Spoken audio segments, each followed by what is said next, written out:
আজি সৃজনগ্ৰাম সমষ্টিৰ শ্ৰদ্ধাৰ আই মাতৃসকল, সৃজনগ্ৰাম সমষ্টিৰ প্ৰতিজন ভোটাৰ ৰাইজ, আমাৰ দলীয় কৰ্মীসকল, দলীয় বিষয়ববীয়াসকল সকলোৰে আশীৰ্বাদ লৈ 17 নম্বৰ সৃজনগ্ৰাম সমষ্টিৰ কাৰণে মনোনয়ন পত্ৰ দাখিল কৰিলোঁ। আৰু আজি আমি পণ ল'লোঁ যে এইবাৰ নিৰ্বাচনত আমি বিজেপিক অসমৰ ৰাজনীতিৰ পৰা উৎখাত কৰিম। 100% আশাবাদী। সৃজনগ্ৰাম সমষ্টি এইটো কংগ্ৰেছৰে সমষ্টি।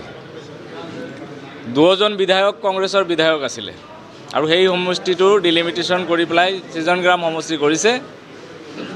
গতিকে সমষ্টিটো আগৰে পৰাই কংগ্ৰেছৰ সমষ্টি আৰু সেই ধাৰা 100% অব্যাহত থাকিব। আৰু AIUDF দলক ইতিমধ্যে ৰাইজে বুজি পাইছে। AGP হ'ল বিজেপিৰ মিত্ৰ দল আৰু AIUDF হ'ল বিজেপিৰ বি টিম। গতিকে সৃজনগ্ৰাম সমষ্টিবাসীয়ে বেলেগ দলক ভোট দি পেলাই ভুল নকৰে। সৃজনগ্ৰাম সমষ্টিৰ ৰাইজে বিচাৰে কংগ্ৰেছৰ চৰকাৰ হওক আৰু কংগ্ৰেছৰ প্ৰাৰ্থী জয়ী হওক।